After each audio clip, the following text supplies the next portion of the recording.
राधे श्याम जय राधे श्याम, राधे श्याम जय राधे श्याम। जय रघुनंदन जय सिया राम, जय रघुनंदन जय सिया राम। जानकी वल्लभ सीताराम, जानकी वल्लभ सीता। श्री राम जय जय राम,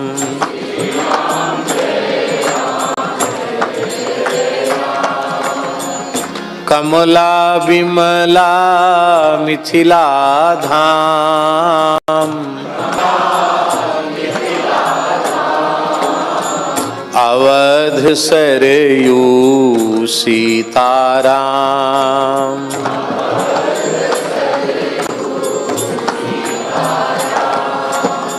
जय जय श्यामा जय जय श्याम, वेदाचार्य जी के पास बिठाओ। जय जय श्यामा जय जय श्याम,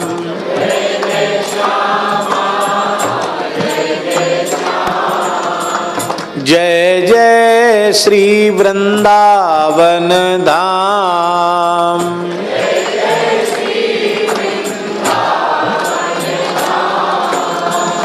जय गौ माता जय गोपाल,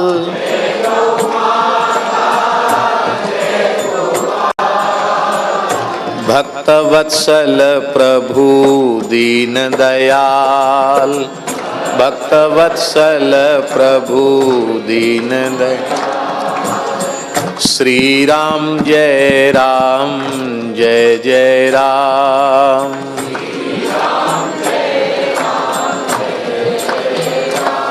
श्री सीतारामचंद्र भगवान की, श्री वृंदावन बिहारी लाल की, श्री यमुना महारानी की, श्री गिरिराज महाराज की, यज्ञेश्वरी जगज्जननी गौ माता की, अखिल गोवंश की, श्री सूरश्याम गोधाम की, श्री जड़खोर गोधाम की, श्री पथमेड़ा गोधाम की, श्री 84 कोस ब्रजमंडल धाम की, श्री रैवासा धाम की, श्री जानकीनाथ भगवान की, श्री तीर्थराज प्रयाग की, त्रिवेणी संगम की, श्री वेणी माधव भगवान की, श्री अक्षय वट की, श्री भरद्वाज मुनि की, श्री सोमेश्वर महादेव की, श्री शेष भगवान की, श्री नागराज वासुकी की, कुंभ महापर्व की, श्रीमद अग्रदेवाचार्य श्री रेवासा पीठ खालसा की, श्री पहाड़ी बाबा नगर खालसा की, श्री लक्ष्मी नृसिंह खालसा की, खालसे के श्री ठाकुर जी की, श्री हनुमत ध्वज की, सब संतन की, सदगुरुदेव श्री पहाड़ी बाबा जी महाराज की, सदगुरुदेव श्री भक्तमाली जी महाराज की, पूज्यपाद साकेतवासी श्री रेवासा महाराज की, सब संतन की, सब विप्रन की, सब भक्तन की, समस्त प्रयागवासीन की। जय जय श्री सीताराम, जय जय श्री राधे श्याम, हर हर महादेव, निताई गौर हरि बोल। हरिशरणम भक्तवांछा कल्पतरु, भक्त वत्सल शरणागत वत्सल भगवान श्री वेणी माधव की महती कृपा करुणा से तीर्थराज प्रयाग में त्रिवेणी संगम के तट पर बसे हुए महान कुंभ मेला क्षेत्र में श्री मद अग्रदेवाचार्य पीठ रेवासा धाम एवं श्री पहाड़ी बाबा नगर खालसा लक्ष्मी नरसिंह खालसा मलुक पीठ के इस शिविर में श्री ठाकुर जी की चरण सन्निधि में जो श्री मलुकदास जी के सेव्य ठाकुर जी हैं और केवल कुंभ के पर्व पर ही मलुक पीठ से चल के पधारते हैं, बाकी बाहर नहीं जाते, मंदिर में ही विराजते हैं। तो लगभग 500 वर्ष प्राचीन ठाकुर जी तो कुंभ के ठाकुर जी कुंभ में ही आते हैं, फिर कुंभ से वापस चले जाते हैं। ऐसे श्री ठाकुर जी को प्रणाम करके उनकी सन्निधि में आज केवल आरंभ मात्र कर रहे हैं। वैसे कथा का आरंभ कल ही प्रारंभ हो जाना था, लेकिन इस बार गंगा जी ने जगह भी थोड़े विलंब से खाली की। प्रशासन की व्यवस्था तो बहुत अच्छी है, किंतु देर से भूमि मिलने के कारण अभी सब जगह धीरे धीरे तैयारी चल ही रही है। अभी कुंभ मेला तैयार नहीं है और स्नान की तिथि भी बिल्कुल निकट है। तो हम समझते हैं कि 15-16 के बाद ही भरेगा मेला।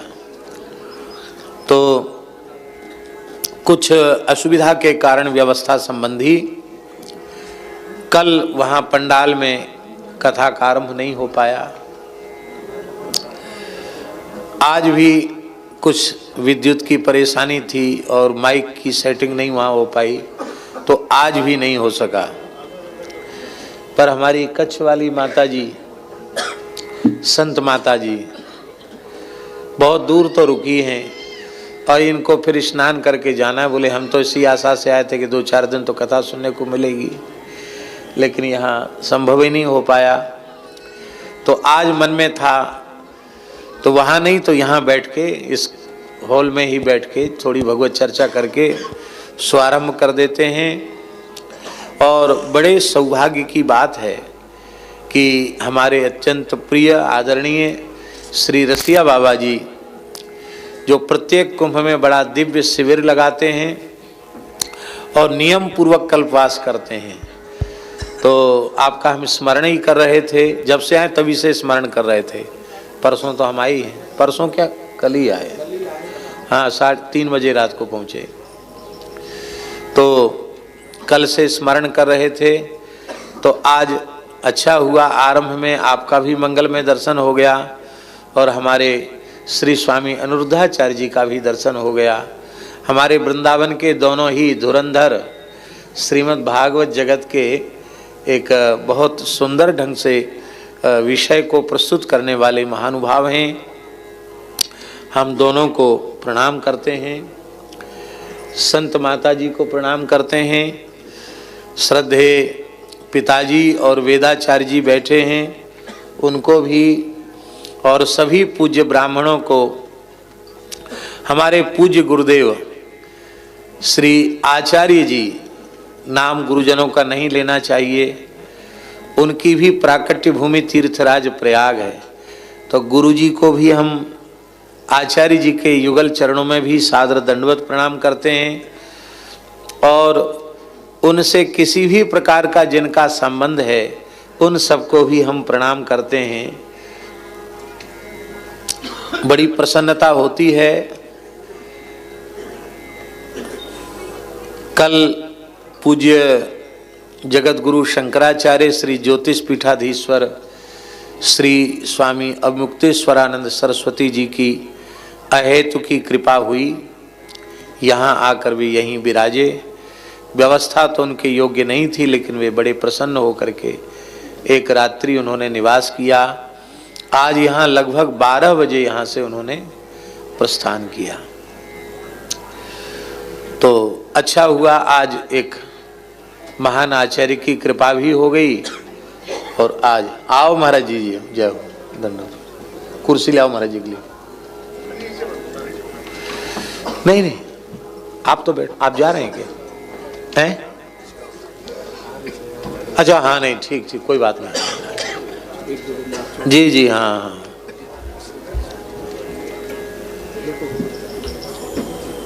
आप भी प्रस्थान कर रहे हैं? जी जी महाराज जी, फिर वहीं विराज। आप बैठो। हाँ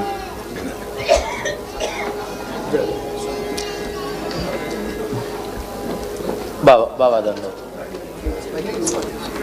जी।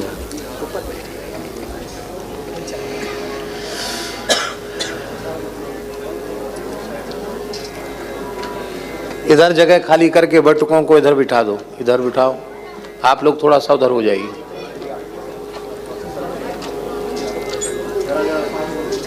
तो बड़ी प्रसन्नता की बात है कि श्री जानकी वल्लभलाल जी के चरण सेवक श्री भक्तमाल के सुमधुर व्याख्याता श्रद्धेय भक्तमाली श्री बिहारी दास जी महाराज का भी मंगलमय दर्शन हम लोगों को प्राप्त हो रहा है। हम उनको भी सादर दंडवत प्रणाम करते हैं। ये संगम क्षेत्र तो है ही है महाराज जी। हमारे ठाकुर जी के शिविर की एक विशेषता है, यहाँ अनेक खालसाओं का शिविरों का संगम हो गया। पहाड़ी बाबा नगर तो पहले से ही चल ही रहा है, श्री मलुक पीठ भी जुड़ा हुआ है, और अब श्री जानकीनाथ भगवान ने अनुग्रह किया है तो श्री मद अग्रदेवाचार्य पीठ रेवासा धाम के नाम से ये प्रधान रूप से शिविर लगा है। उसी के साथ श्री पहाड़ी बाबा जो पुरानी परंपरा से चला आ रहा है वह, और ललितपुर वाले महंत जी का खालसा श्री लक्ष्मीन्द्र सिंह खालसा, तो वो तीन शिविरों का संगम, यहाँ भी गंगा यमुना सरस्वती का संगम है। और ये भी एक विलक्षण बात भगवत संकल्प से कि तीन, इधर आ जाओ, और यदि मलुक पीठ को भी गिना जाए तो चार हो गए। भक्त भक्ति भगवंत गुरु चतुर नाम बपू एक हो गया। भक्तमाल का भी स्वरूप यहाँ चार चार परंपराएं यहाँ भगवत कृपा से सुप्रतिष्ठित हैं। कर्ता कारयिता च सह, हनुमान जी का वचन है श्रीमद् वाल्मीकि रामायण का कि भगवान कर्ता भी हैं और कारयिता भी। करने वाले भी श्री रघुनाथ जी हैं और कराने वाले भी श्री रघुनाथ जी हैं। हम लोग सर्व सामर्थ्यहीन हैं, लेकिन फिर भी भगवान की कैसी अनुपम अहेतु की कृपा है कि वे हमारे जैसे अत्यंत सामान्य से सामान्य जीवों पर भी, जिनमें न ज्ञान का बल, न भक्ति का बल, न वैराग्य का बल, न साधन का बल है, ऐसे अत्यंत क्षुद्र प्राणियों पर भी इतनी कृपा करते हैं कि भगवान की सब जगह जय जयकार हो जाती है। उन भगवान को ही सब करना है, उन्हीं को संभालना है। परम पूज्य श्री रेवासा वाले महाराज जी का भंडारा भी, बृहत भंडारा यहाँ 13 तारीख को रखा है। आज 11 तारीख है, कल 12, परसों। तो संतों का तो बृहद हो गई, और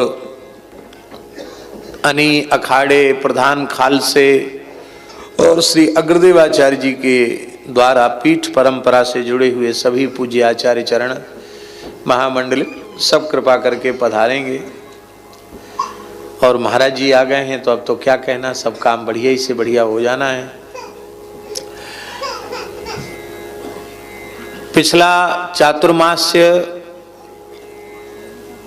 श्री मनोरमा गोलोक महातीर्थ नंदगाम में समायोजित हुआ। उससे पिछला चातुर्मास से, जिसमें अधिक मास भी था, तो 3 महीने का चातुर्मास हुआ। वो श्रीधाम वृंदावन में जो श्री पहाड़ी बाबा भक्तमाली जी गौशाला है, उसके परिसर में नवीन सत्संग भवन में वो हुआ। तो हमारा भाव उस समय बना था कि हम 3 महीने का अवसर है तो क्यों ना महाभारत करें, क्योंकि सीकर में 1 महीने महाभारत का अवसर मिला, लेकिन मन में तृप्ति नहीं हुई, संतुष्टि नहीं हुई। तो हमने कहा ये बढ़िया अवसर ठाकुर जी ने दिया है, 3 महीने महाभारत की चर्चा करेंगे। पर हमारे संतों ने कहा कि भागवत की कथा और भक्तमाल की कथा तो यहाँ खूब सुनने को वृंदावन में मिलती है, रामचरितमानस की कथा सुनने को बहुत कम मिलती है, होती नहीं, प्राय कम होती है। तो सब स्थान के लोग कहने लगे और भी संतों ने कहा कि यदि रामचरितमानस हो तो बढ़िया है। तो हमने कहा चलो, संतों के मुख से भगवान बोलते हैं, तो महाभारत की कथा का पक्का विचार था, लेकिन फिर तुरंत बदल गया। रामचरितमानस का प्रवचन आरंभ हुआ। मन में हम सोचते थे कि ये 3 महीने में ग्रंथ पूर्ण हो जाएगा, क्योंकि भगवान ने बहुत सुंदर अवसर दिया है, 1 महीना और दे दिया।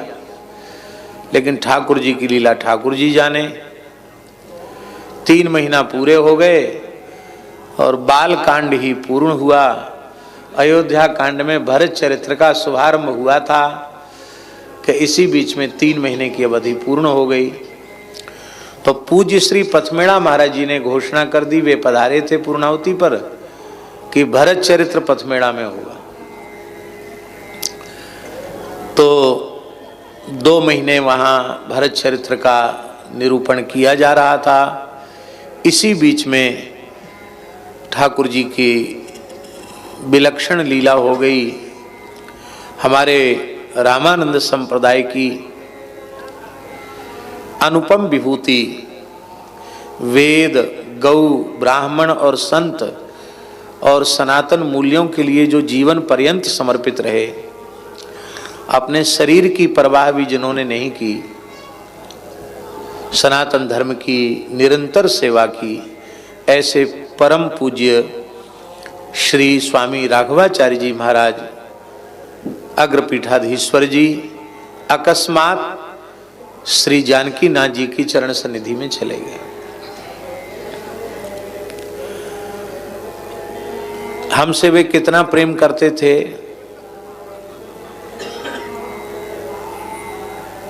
यह वाणी का विषय नहीं।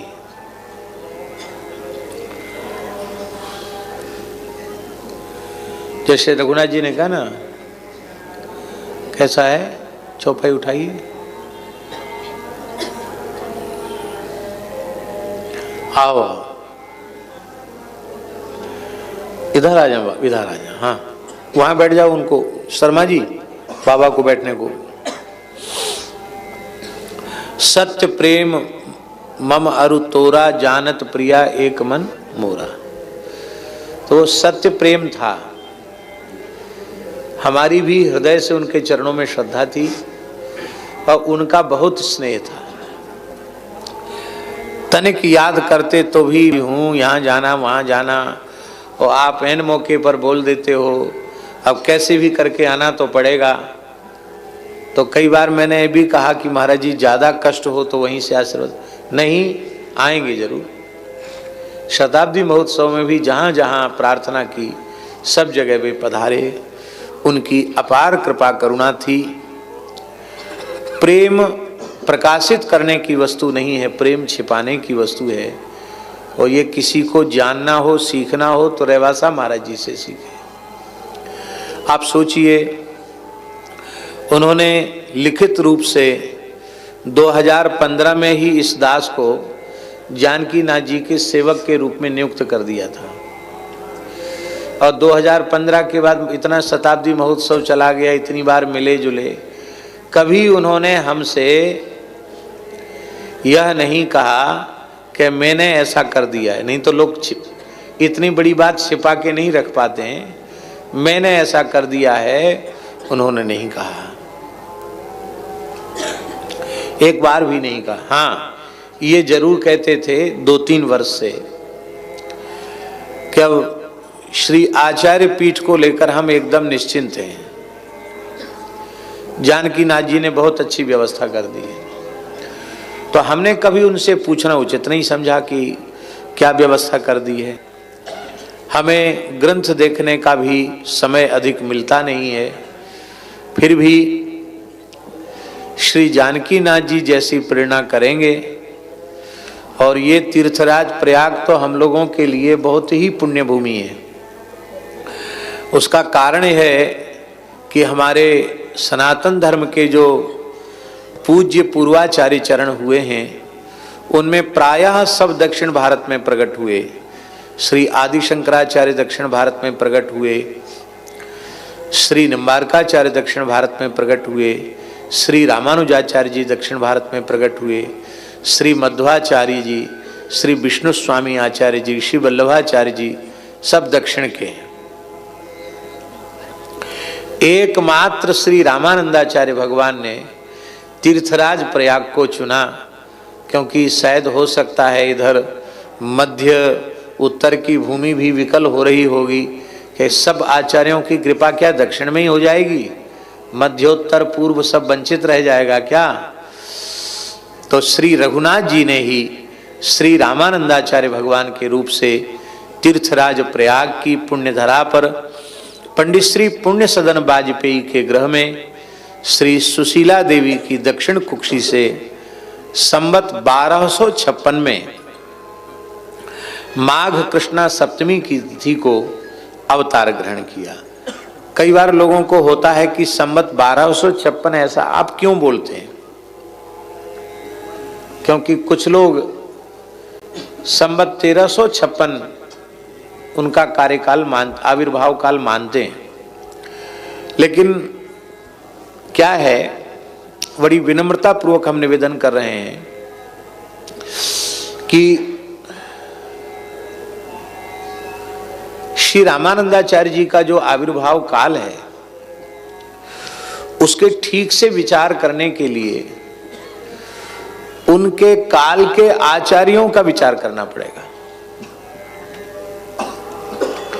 यह बात स्वीकृत है कि जगत गुरु श्रीमदाद्य रामानंदाचार्य भगवान के 12 शिष्यों में श्री स्वामी भावानंदाचार्य जी महाराज, जो जनक जी के अवतार माने जाते हैं, वे महाराष्ट्र के महान संत श्री निवृत्तिनाथ जी, श्री ज्ञानेश्वर महाराज, श्री सोपान देव और श्री मुक्ताबाई के जनक पिता।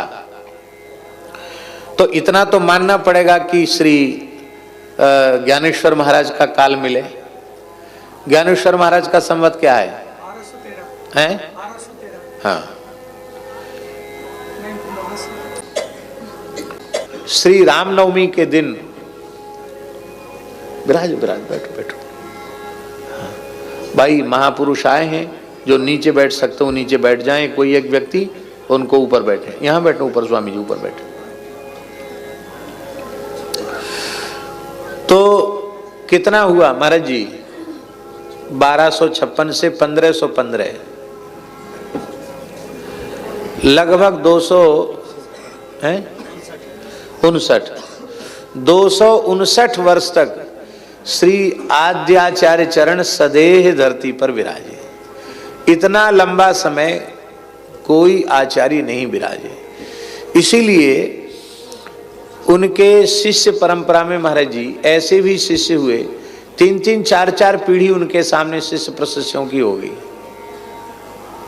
दीर्घ काल तक स्वामी जी रहे। एकाध शिष्य तो ऐसे हुए कि पूर्व जन्म में उनके शिष्य थे, पर द्वारा जन्म लेकर शिष्य हुए। रैदासी पूर्व जन्म में उनके अंतेवासी ब्रह्मचारी थे और फिर देह त्याग कर फिर चर्मकार कुल में उत्पन्न हुए, फिर उनके शिष्य बने।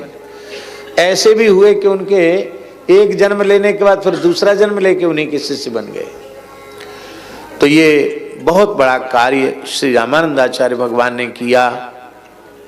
सर्वे प्रपत्तिरधिकारिणः सदा कह करके सभी जीवों को भगवत शरणागति के द्वार उन्होंने खोल दिए। श्री मलुकदास जी महाराज भी इसी तीर्थराज प्रयाग के क्षेत्र में गंगा के तट पर बसे हुए कड़ा मनकपुर गांव में प्रकट हुए संवत 1631 में।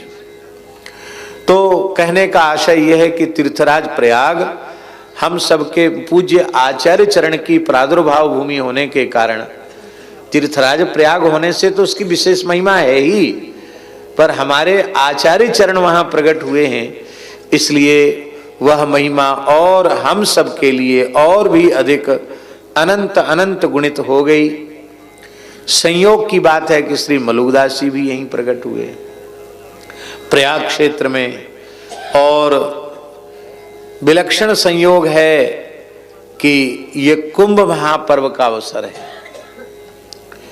और इस कुंभ महापर्व के अवसर में भी और अधिक सुंदर बात है कि श्री रामानंदाचार्य भगवान का जयंती महोत्सव माघ कृष्णा सप्तमी को हम लोग यहीं मनाने वाले हैं। तो कितनी बढ़िया बात है, आचार्य चरण के प्रादुर्भाव का उत्सव आचार्य चरण की प्रादुर्भाव भूमि में हम लोग मनाएंगे। हमारे यहाँ मलुकपीठ में मंदिर में श्री रामानंदाचार्य भगवान की प्राचीन प्रतिमा विराजमान है। इतने मधुर स्वरूप हैं, त्रिदंड लिए हुए। तो वो तो प्राय नहीं आते कुंभ में, लेकिन इस बार हम इसलिए उनको प्रार्थना करके लाए हैं कि जिसमें उनका पंचामृताभिषेक और उत्सव हम लोग बढ़िया से मनाएंगे। तो अब अधिक समय न लेते हुए, भूमिका तो हो गई, अब अरण्य कांड से कथा का आरंभ होना है। दूसरी एक बात और हुई कि 5-5 दोहे रामचरितमानस का मूल पाठ आरंभ किया था, और उसकी रिकॉर्डिंग जो हुई, एक शब्द है महाराज जी खूब बढ़िया से जानते हैं, साधु साई।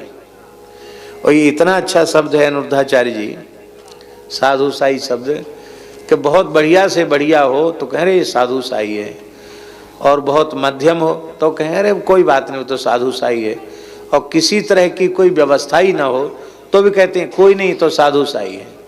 तो साधु साई शब्द इतना बढ़िया है, व्यापक शब्द है कि वो उत्तम से उत्तम में, मध्यम में और सामान्य से सामान्य में भी वो चल जाता है।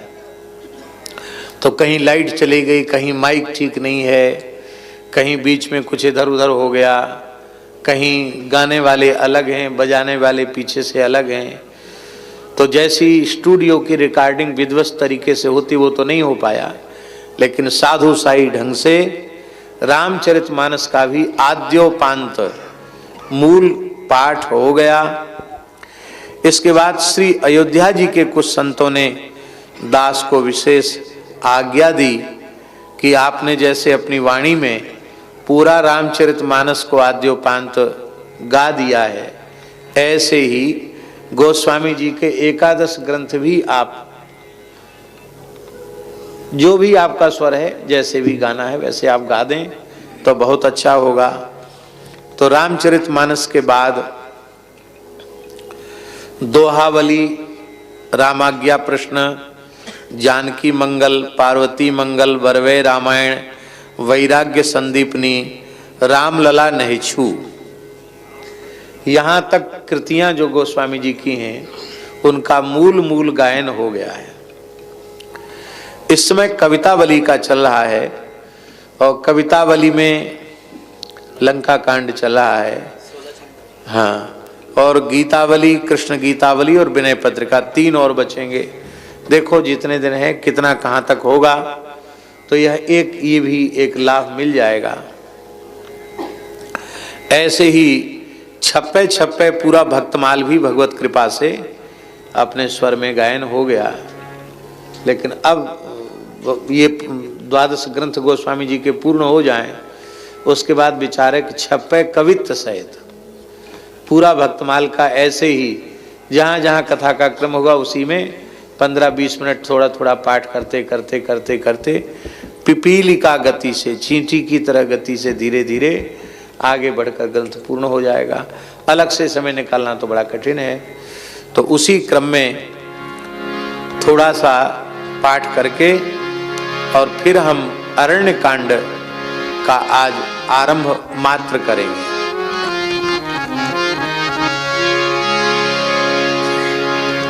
छंद संख्या 16 तक हो चुका है।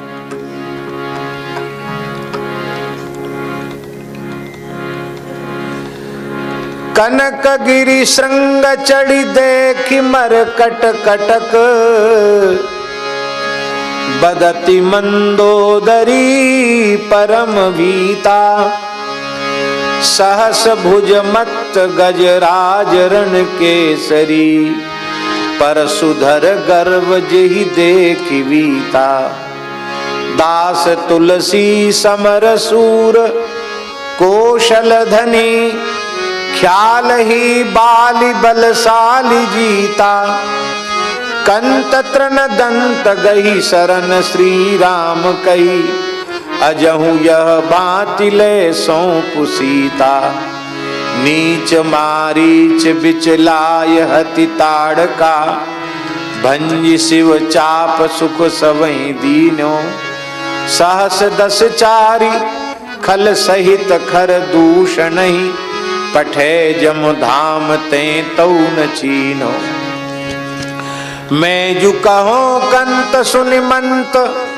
भगवंत सो, विमुख है बाली फल कौन लीनो, 20 भुज शीस 10 कीस, गए तवहीं जब ईस के ईस सो बैर कीन्हो, बाली दल काली जल जान पासान किय, कंत भगवंत ते तौ न चीन्हे, विपुल विकराल भट भालु कपिकाल से, संग तरु तुंग गिरि श्रृंग लीने, आई गे कौशलाधीश तुलसीस जही, छत्र मिस मौलि 10 दूर कीने, ईस बख्शीस जन खीस करु ईस सुनु, अजहु कुल कुशल वैदे कीने, सैन के कपिन को गने अर्बुदय, महाबल वीर हनुमान जानी, भूली है 10 दिशा शेष पुनि डोली है, कोपि रघुनाथ जब बान तानी, बालिहु गर्भ जिय माही ऐसो कियो, मारी दह पटकियो जम की धानी, कहत मंदोदरी सुनहि रावण मतो, देहि ले देहि वे देहि रानी, गहन उज्जारी पुरजारी सुत मारी तब, कुशल गो कीस बर बैरि साजा को, दूसरो दूत पन प्रोपि को प्यो सभा, खरब कियो सर्व को गर्व था को, दास तुलसी सभय बदति मैं नंदनी, मंदमति कंत सुनि मंत जामा को, तौलो मिली बेग नहीं जौलो रन रोष भयो, दासरथी बीरु बिरुदईत बाको। ये झूलना छंद है। अब घनाक्षरी है। कानन उजारी अच्छ मारी धारी दूरी कीनी, नगर प्रजार्यो सो बिलोक्यो बल कीस को, तुम्हें विद्यमान जातु धान मंडली में कपि को पिरोप्यो पाँव सो प्रभाव तुलसीस को, कंत सुनु मंत कुल अंत किए अंत हानि, हाथों की जयते भरोसो भुज 20 को, तोलो मिली बेग जलो चाप ना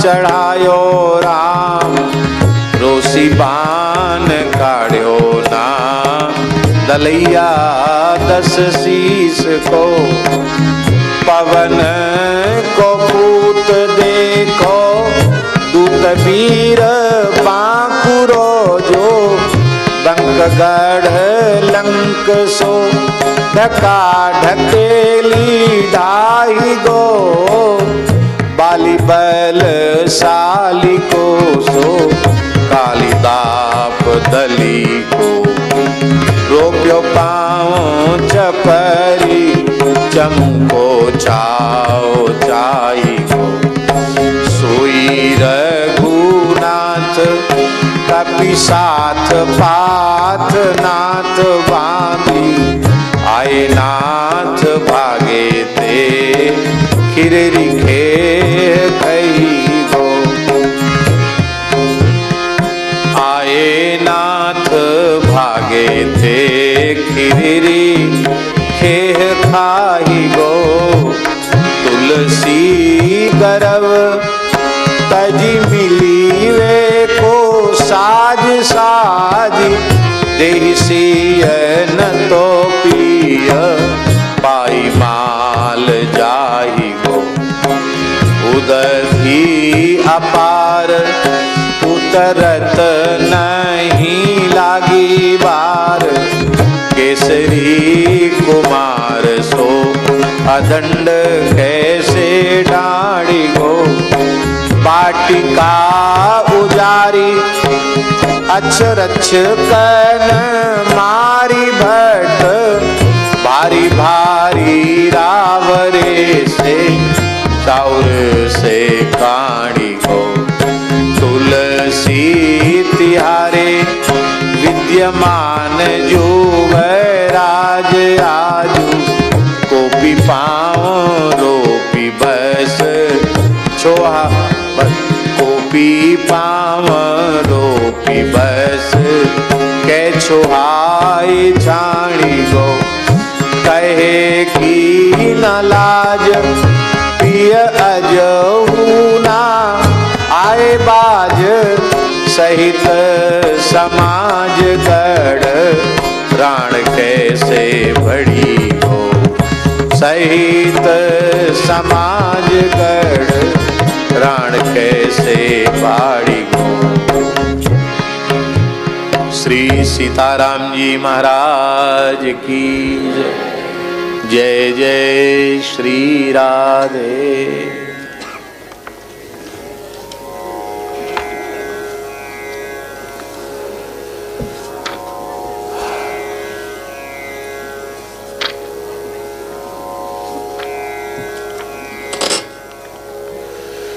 श्री गणेशाय नमः। श्री जानकी वल्लभो विजयते। श्रीमद् रामचरित मानस तृतीय सोपान। अरण्यकांड। मूलम धर्मतरोर विवेक जलधे पूर्णेन्दुमानन्ददम् वैराग्याम्बुज भास्करं यगघनध्वान्तापहं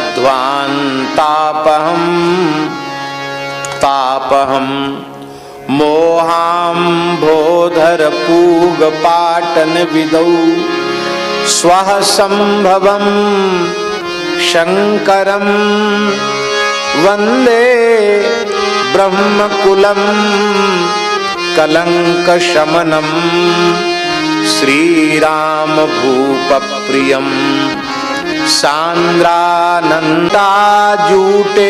संशोभितं सीता लक्ष्मण संयुतं पथिगतं रामाभिरामं भजे। उमा राम गुण गूढ़ पंडित मुनि पावहि विरति पावहि मोह विमूढ़ जे हरि विमुख न धर्मरति। प्रथम मंगलाचरण के अरण्यकांड के श्लोक में कलि पावन अवतार गोस्वामी श्री तुलसीदास जी महाराज भगवान शिव को प्रणाम कर रहे हैं। शंकरम वंदे, मूल क्या है? शंकरम वंदे, भगवान शिव को हम प्रणाम करते हैं, उनकी वंदना करते हैं। अब इस श्लोक में जितने आए हैं वे सब शंकरम वंदे, कीदृक् शंकरम, कथम भूतम शंकरम वंदे, तो सब भगवान शिव के विशेषण हैं। किन भगवान शंकर की हम वंदना करते हैं, कैसे हैं भगवान शिव, उसका बड़े सुंदर शब्दों में श्री गोस्वामी जी स्मरण कर रहे हैं। सबसे पहला विशेषण है शंकर जी का, मूलम धर्म तरो, धर्म रूपी वृक्ष का मूल हैं भगवान शिव। धर्म रूपी वृक्ष के मूल हैं भगवान शिव। अब यहां महाराज जी एक बात है कि गोस्वामी जी यहां धर्म रूपी वृक्ष का मूल भगवान शिव को कह रहे हैं, और हनुमान नाटक में स्वयं श्री हनुमान जी महाराज जो रामचरित्र लिख रहे हैं नाटक की शैली में, उसके मंगलाचरण में स्वयं श्री हनुमान जी महाराज धर्म रूपी वृक्ष का बीज अर्थात मूल श्री राम नाम को बता रहे हैं। तो दो बातें हो गई, एक तो भगवान शिव धर्म रूपी वृक्ष के मूल हैं, जड़ हैं, और एक बात क्या हो गई कि श्री राम नाम धर्म रूपी वृक्ष का मूल है अर्थात जड़ है अथवा बीज है। बीज कहो मूल कहो एक ही बात है। हनुमान जी कह रहे हैं कि श्री राम नाम आप सबका कल्याण करे, श्री राम नाम आप सबके कल्याण का विस्तार करे, आप सबके जीवन में कल्याण का विस्तारक हो राम नाम। कैसा राम नाम? कल्याणानाम निधानम कलिमलमथनम पावनम पावनानाम। कल्याण का निधान नहीं, कल्याणानाम निधानम, षष्ठी का बहुवचन है, माने समस्त प्रकार के कल्याणों का निधान। निधान का अर्थ है मूल, बीज। इसका तात्पर्य है वेद से लेकर पुराण और स्मृतियों तक, आगम ग्रंथों तक कल्याण के जितने साधन कहे गए हैं वे समस्त कल्याण के साधन श्री राम नाम से ही प्रकट होते हैं। संपूर्ण कल्याणकारी साधनों का मूल श्री राम नाम है।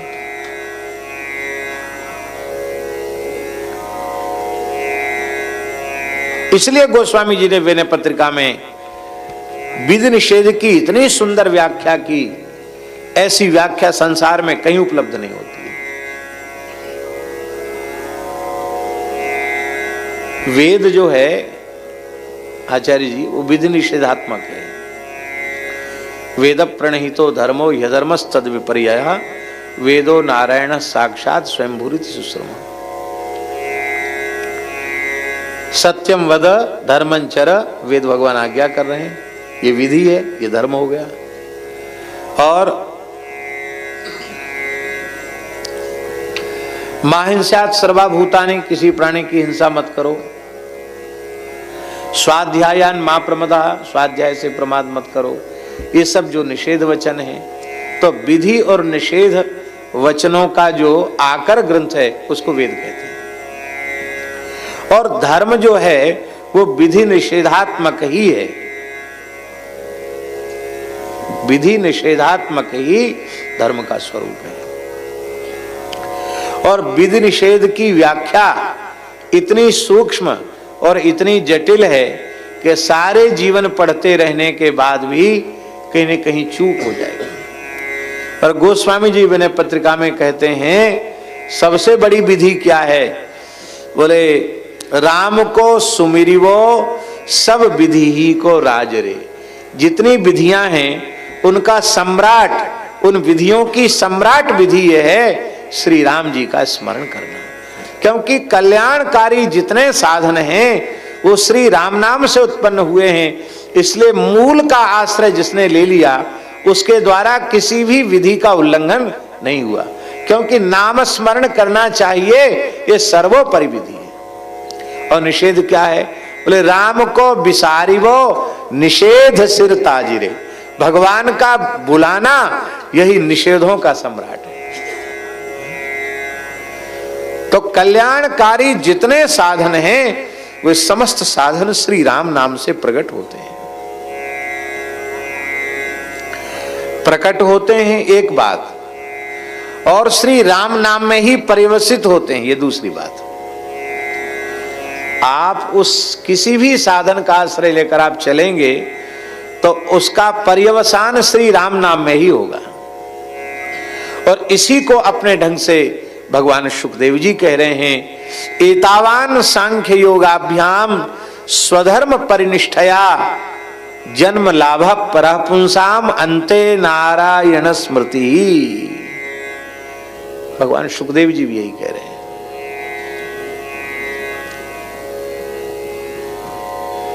आप सांख्य मार्ग का अनुसरण करके कल्याण पथ के ओर अग्रसर हो रहे हैं, अथवा निष्काम कर्मयोग का आश्रय लेकर, सांख्य माने ज्ञान योग, ज्ञान योग का आश्रय लेकर आप भगवान की ओर बढ़ रहे हैं, अथवा निष्काम कर्मयोग का आश्रय लेकर भगवान की ओर बढ़ रहे हैं, अथवा भक्ति योग का आश्रय लेकर के भगवान की ओर बढ़ रहे हैं। सबकी अंतिम परिणति इसी में है कि चाहे ज्ञान मार्ग में जाओ, कर्म मार्ग में जाओ, उपासना मार्ग में जाओ, अंतिम में भगवान का स्मरण हो जाए। तो आप देखिए महाराज जी, सारे साधनों का मूल भगवान नाम हो गया कि नहीं हो गया? संपूर्ण साधनों का मूल भगवान नाम है। कल्याणानाम निधानम। बोले क्या करें कल्याण का निधान? तो आप यहां आ जाओ, मेरे पास आ जाओ भैया जी, आपको कह रहे हैं, आप आगे आ जाओ।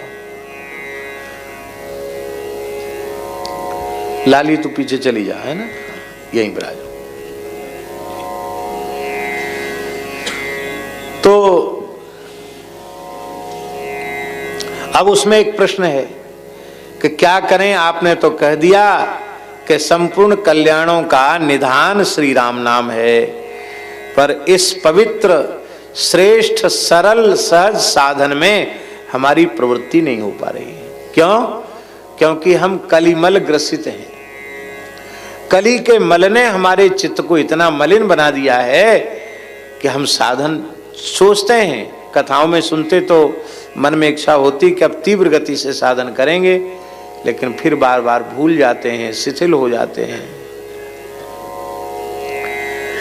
तब हनुमान जी कह रहे हैं, कह रहे भाई क्यों परेशान हो कलयुग के दोषों से? कली मल मथनम, कली के संपूर्ण मलों का मथन करने में समर्थ है श्री राम नाम। इसका आशय यह है कि जो राम नाम से विमुख है उनके लिए कलयुग है, जो ईमानदारी से राम नाम का आश्रय ले रहे हैं उनके लिए कलयुग नहीं है, और जो राम नाम से विमुख थे उनके लिए सतयुग में भी कलयुग था, त्रेता में भी कलयुग था, द्वापर में भी कलयुग था, और कलयुग में तो कलयुग है ही है। किंतु जो राम नामाश्रयी हैं, हरि नामाश्रयी हैं, चाहे जितना कराल कलिकाल आ जाए उनके लिए कलयुग नहीं, क्योंकि कलिमल मथनम। और नाम कैसा है? पावनम पावनानाम, पावनानाम पावनम, पवित्रों को पवित्र बनाने वाला नाम है। कहना ये चाहिए था पावनम अपावनानाम पावनम, अपावनों को पावन करने वाला नाम है। ये कहने में तो संगति है, जो अपावन हैं, अपवित्र हैं, उन्हें भगवान नाम पवित्र कर देता है।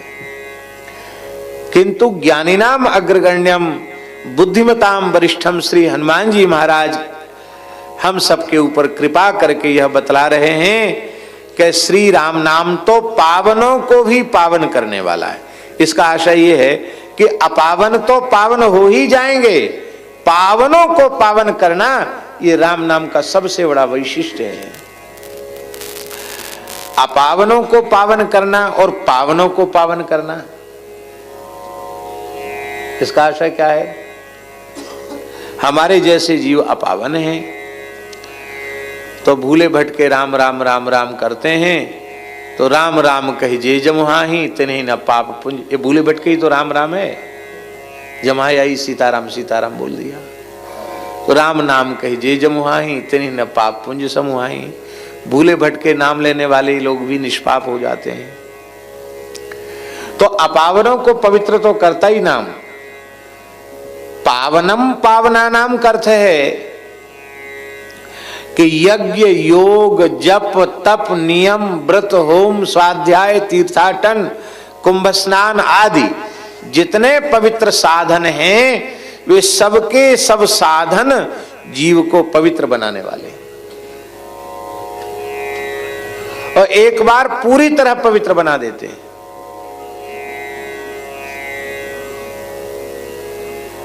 यदि हम पुराणों को देखें तो महाभारत से लेकर अष्टादश पुराणों में सर्वाधिक महात्म्य महाराज जी तीर्थराज प्रयाग का है, सर्वाधिक महात्म्य। यदि महाभारत से लेकर के सभी पुराणों के उन वचनों का जो तीर्थराज प्रयाग के महात्म्य संबंधी वचन है उनका संकलन किया जाए, संग्रहित किया जाए, तो एक बृहद ग्रंथ तैयार हो जाएगा। इतना महात्म्य तीर्थराज प्रयाग का। आओ विराजो विराजो विराजो, वहीं विराजो। माता जी जगह नहीं नहीं, यहां नहीं, आप तो विराजो, वो बैठ जाएंगे। अरे आप नीचे नहीं बैठो, बड़े उच्च कोटि के नाम जापक संत हैं इनकी आप यहां बैठ जाओ, और महाराज जी आप यहाँ, नहीं मैं यहाँ, आप यहाँ बैठ जाओ, आप इस पर बैठ। हमको अच्छा नहीं लग रहा है आप नीचे बैठे हो, हमको प्रिय नहीं लग रहा है, आप ऊपर आ जाओ। अब ठीक, अब और निकट हो गए।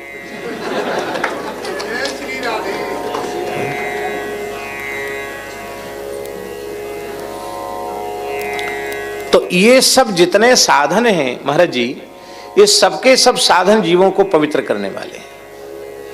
महाभारत में पिताजी, महाभारत में एक प्रकरण है, उसमें भीष्म पितामह से बात पूछी जा रही है युधिष्ठिर जी के द्वारा कि अग्निष्टोम, ज्योतिष्टोम, वाजपेय, राजसूय आदि महान यज्ञ, उनका संपादन निर्धन व्यक्ति नहीं कर सकता है।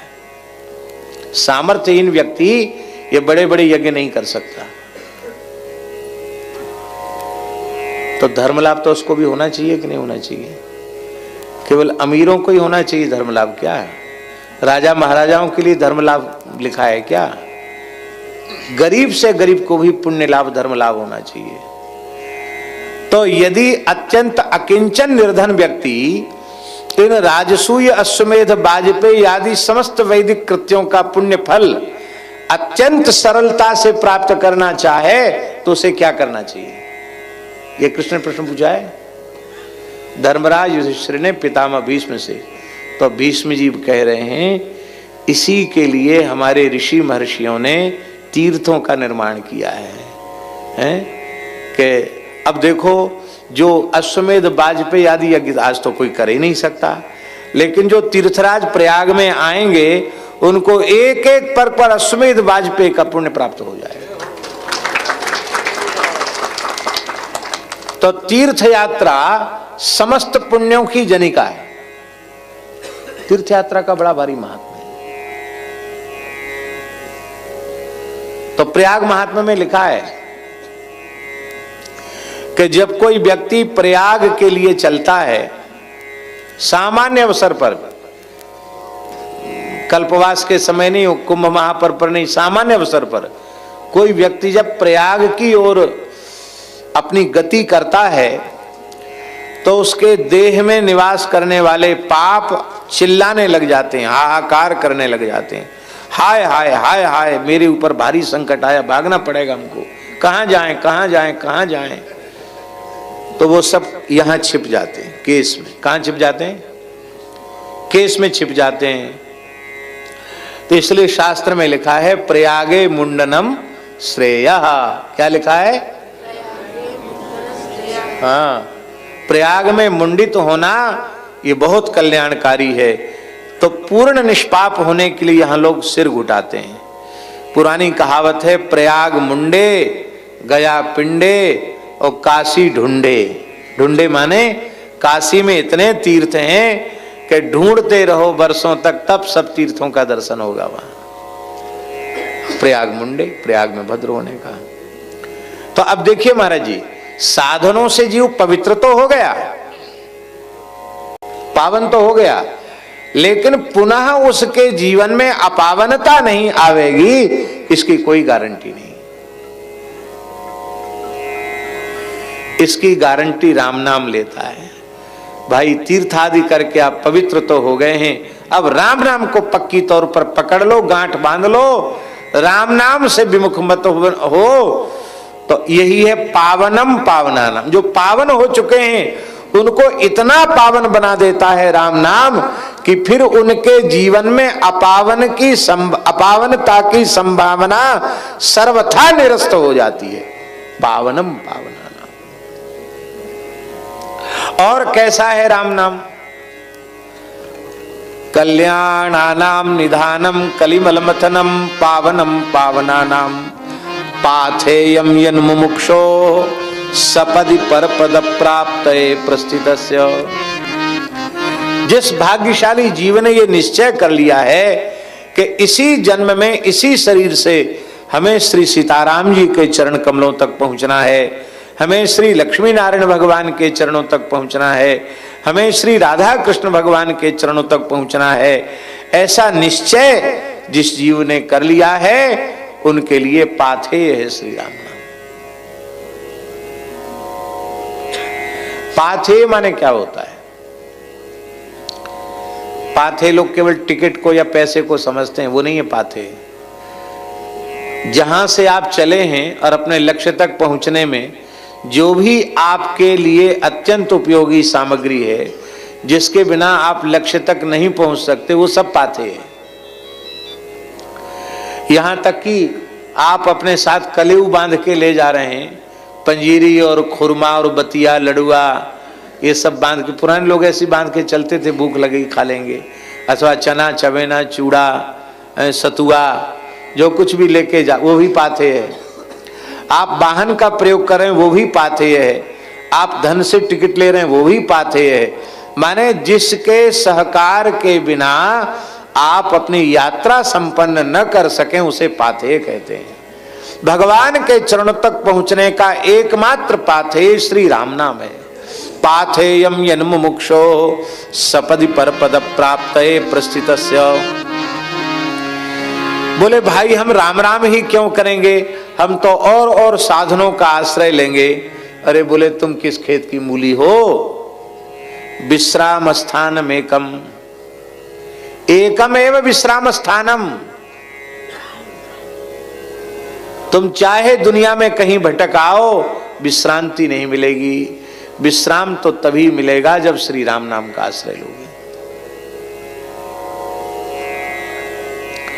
तौलो तू कहूं जाए तिहूं ताप तपिए, ऐसा बढ़िया पद है, क्या कहना। कहूं जाए, कहीं चला जाए। इसलिए विश्राम स्थान में कम, हमारा तुम्हारा विश्राम स्थान नहीं है राम नाम। कविवर वचसाम। भगवान महर्षि वाल्मीकि को भी परम विश्राम श्री राम नाम में मिला, और भगवान कृष्णद्वैपायन व्यास जी को भी परम विश्राम श्री राम नाम में मिला, भगवान नाम में मिला। इसलिए आलोड्य सर्वशास्त्राणि विचार्य च पुनः पुनः इदमेकम सुनिष्पन्नम ध्येयो नारायण सदा। ये क्या है? अंत में राम नाम में विश्राम, नारायण नाम में विश्राम व्यास जी प्रदान कर रहे हैं। भगवान नाम में व्यास वाल्मीकि को भी जब विश्राम मिला तो तुम किस खेत की मूली हो? तुम्हें भी विश्राम राम नाम में ही मिलेगा। इसी को कागभूषण जी ने कहा, सकल कर्म करी थके उसाई, सकल कर्म करी थके उसाई, सुखी न भयऊ अवही की नाई, सुखी न भयऊ अवही की नाई।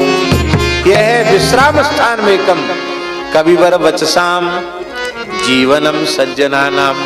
इसमें महाराज जी एक विशेष बात दास को जो समझ में आती है भगवत कृपा से, सज्जन की परिभाषा है जिसका जीवन श्री राम नाम है वही सज्जन कहलाने लायक, नहीं तो सब दुर्जन है। चाहे जितने बड़े बड़े डंबूधारी बने रहो हैं, लेकिन यदि श्री राम नाम में अनुराग नहीं है, श्री राम नाम में प्रीति नहीं है, श्री राम नाम का आश्रय नहीं है, तो सब नगण्य है। जीवनम सज्जना नाम, सज्जनों का सत्पुरुषों का तो जीवन है राम नाम, अर्थात जिनका जीवन राम नाम है वे ही सज्जन हैं, वे ही सत्पुरुष हैं। हनुमान जी यही समझते हैं। लंका गए और घूम रहे थे, अन्वेषण कर रहे थे पराम्बा जगदम्बा भगवती श्री जानकी जी का, और उसी समय ब्रह्मवेला हुई और राम राम तेहि सुमिरन कीना, हृदय हरसी कपि सज्जन चीना। हनुमान जी सज्जन है, ये राम राम बोल रहा है। इसका मतलब जो राम राम न बोले वो दुर्जन, और जो राम नाम बोले वही सज्जन। इसलिए आदि काव्य में महर्षि वाल्मीकि ने कहा, रामो रामेति रामेति करणे करणे जपन जना। भगवान श्री राम का लोकादर्श चरित्र इतना अद्भुत है कि सारे ब्रह्मांड में रामो रामेति रामेति करणे करणे जपन, सब एक दूसरे को राम नाम सुनाते हैं। हमारी भारतीय संस्कृति, भैया राम राम, दादा राम राम, काका राम राम। हमारे ब्रज की बात आपको बता रहे हैं। हमारे ब्रज में हम लोग जब ब्रजवासियों के यहाँ जाएंगे तो कहा बाबा राधे श्याम, बाबा राधे राधे, अथवा कहेंगे जय श्री कृष्ण। और आपस में मिलेंगे तो राधे श्याम नहीं करेंगे, न जय श्री राधे करेंगे न जय श्री कृष्ण करेंगे। काका राम राम, लल्लू राम राम, दादा राम राम, भैया राम राम। आपस में मिलेंगे तो सब राम राम करेंगे, और बाहर वालों से मिलेंगे तो कहेंगे राधे राधे। तो आपस में मिलेंगे, आज भी ब्रज के गांव में चले जाओ राम राम ही बोलेंगे। आप रासलीला का दर्शन करते हैं? अभी यहाँ बस 14 तारीख से रासलीला यहाँ आरंभ होने वाली है। श्री स्वामी श्री राम शर्मा जी राष्ट्रपति पुरस्कृत हमारे ब्रज की बड़ी विभूति थे, उनके सुपुत्र हैं भैया कुंज बिहारी जी। बहुत अच्छी मंडली है वृंदावन की। तो कल से फिर लगातार रास का क्रम 14 तारीख से, परसों से ना, हाँ 14 से। वैसे तो वो आ गए हैं लेकिन अभी तैयारियों में थोड़ा विलंब है, और मेला भी धीरे धीरे भर रहा है। तो जब भर जाए तब सब हो तो बढ़िया है। अखंड संकीर्तन भी यहाँ आरंभ होना है। तो हम क्या कह रहे थे, याद दिलाओ, हम तो भूल ही गए हैं। हाँ, तो ब्रजवासी परस्पर मिलते हैं, तो हाँ रासलीला में आप दर्शन करेंगे। जब ठाकुर जी अपने सखाओं को बुलाते हैं, आओ आओ रे भैया, मुदमंगल सुबल श्रीदाम तोक, आओ भैया आओ। तो सब आते, कन्हैया राम राम, दादा राम राम, काका राम राम, ऐसे बोलते हैं। और ठाकुर जी कहते भैया राम राम। तो रासलीला में भी आपको दिखाई पड़ जाएगा। वहां जय श्री कृष्ण जय श्री राधे नहीं बोलते हैं, क्या बोलते हैं?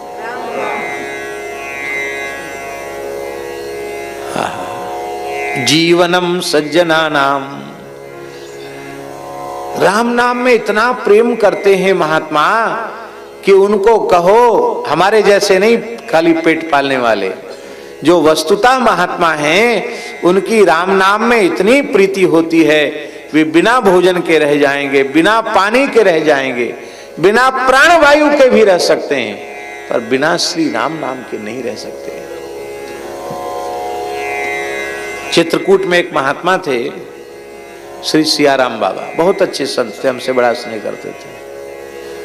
श्री सीताराम सीताराम सीताराम सीताराम, श्री सीताराम सीताराम सीताराम सीताराम सीताराम, राम राम राम राम राम राम, श्री राम श्री सीताराम श्री सीताराम, ये बोलते रहते थे। और जब कथा सुनने बैठते थे तो माला जपते थे, तो उस समय बोलेंगे तो फिर बाधा पड़ेगी। अब कथा के अतिरिक्त समय में उच्चारण पूर्वक बोलते रहते थे। तो कहते थे राम जी वक्ता एक है श्रोता दो हैं। क्या कहते? वक्ता एक है श्रोता दो हैं। और एक बार तो उन्होंने ऐसी विचित्र बात कही महाराज जी कि क्या करूं, ऐसा अभ्यास हो गया है इन कानों को नाम सुनने का कि मैं नाम श्रवण न कराऊं तो थोड़ी देर में हमारा माथा फट जाएगा, विस्फोट हो जाएगा। मैं अपने प्राण बचाने के लिए राम नाम लेता हूं। यह है जीवनम सज्जना। अब अंतिम क्या है?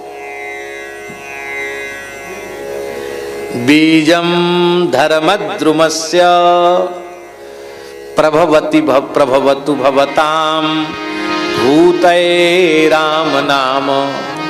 धर्म रूपी वृक्ष का मूल है, बीज है श्री राम नाम। तो संगति हो गई कि नहीं? मूलम धर्म तरो और बीजम धर्मद्रुमस्य। अच्छा, बीज किसको कहते हैं? वृक्ष के फल को ही बीज कहते कि नहीं? तो पहले बीज होता है कि वृक्ष होता है? आप क्या कहोगे? भाई जब वृक्ष का ही फल बीज होता है तो बीज के लिए वृक्ष का होना स्वीकार करना पड़ेगा और वृक्ष के होने के लिए बीज का होना स्वीकार करना पड़ेगा। बड़ी विचित्र बात है।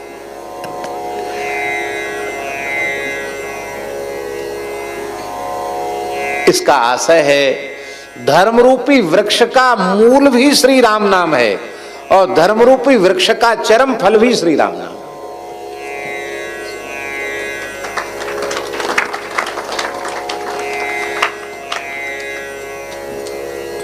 बीजम धर्मद्रुमस्य, धर्मद्रुमस्य बीजम मूलम है प्रभवतु भवताम भूतये राम नाम। हनुमान जी कहते हैं ऐसा श्री राम नाम हम आप सबके जीवन में कल्याण का विस्तारक हो। तो ये तो इसके लिए पूरी व्याख्या करनी पड़ी। बाकी हमें प्रयोजन केवल इतना है, मूलम धर्मतरो। मूलम धर्मतरो श्री राम नाम धर्मतरु का मूल है और शिवजी धर्म रूपी वृक्ष के मूल हैं। इसका तात्पर्य क्या है?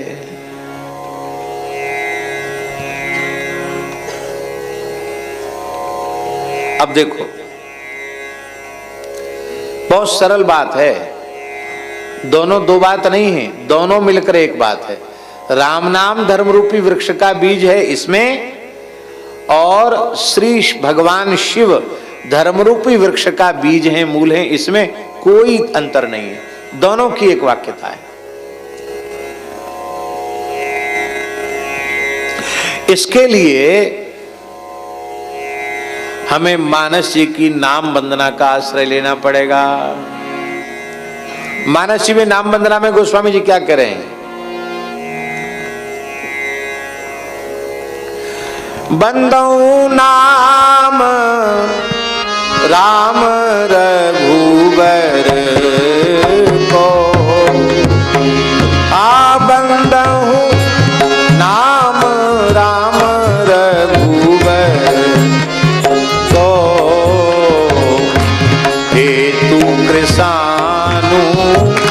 भानु हिम कर को,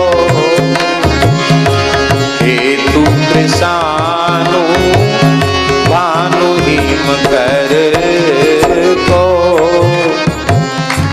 विधि हरिहर में वेद प्राण सो, विधि हरिहर में वेद प्राण सो, अगुण अनुपम गुण निधान सो, अगुण अनुपम गुण निधान सो, अगुण अनुपम, वहीं बैठ जाओ, नान सो।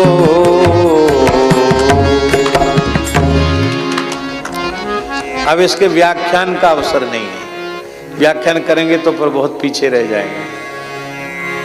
स्पष्ट है कि भगवान श्री राम के पवित्र नाम की हम वंदना करते हैं, जो अग्नि, सूर्य और चंद्र का बीज है, ठीक है, सरलार्थ। और वह राम नाम कैसा है? बोले ब्रह्मा, विष्णु और शिव का भी बीज है। प्रणव जो है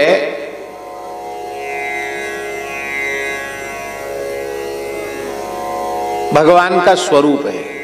तस्य वाचक प्रणव, तस्य माने तस्य परब्रह्मण वाचक प्रणव, परब्रह्म परमात्मा का वाचक प्रणव है, ओम है। और वह जो प्रणव है उसमें कितने अक्षर हैं? कितने अक्षर हैं? अकार, उकार और मकार। अकारो वासुदेव स्यात्, अकार श्री वासुदेव है। उकार ब्रह्मा जी है और मकार शिव जी है।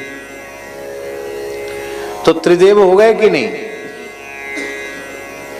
अच्छा, अब ये जो प्रणव है वो किससे उत्पन्न है? तो महारामायण में भगवान शिव पार्वती जी से कह रहे हैं, राम नामना समुत्पन्नः प्रणवो मोक्षदायकः। राम नामना समुत्पन्नो प्रणवो मोक्षदायकः। मोक्षदायक जो प्रणव है वह श्री राम नाम से उत्पन्न है।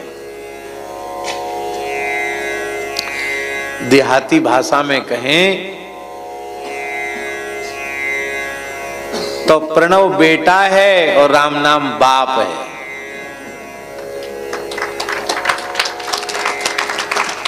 प्रणव बेटा है और राम नाम, क्योंकि राम से ओम की सिद्धि होती है व्याकरण शास्त्र के अनुसार। आ उ मा तीन अक्षर है, ओम बना। और राम में र अ म तीन अक्षर यहां भी है, र अ मा, और आ उ और मा। अब देखो, प्रशोदरादीन यथोपदिष्टम एक महर्षि पाणिनि का सूत्र है। इस सूत्र से वर्ण व्यत्यास करने पर र और मा। अब देखो, रकार जो है उसको हसी च से उत्त हो जाए। हसी च सूत्र है कि नहीं? क्योंकि हस प्रत्याहार परे में है। मां जो है हस प्रत्याहार में आता कि नहीं? कहां से कहां तक है हस? बोलो।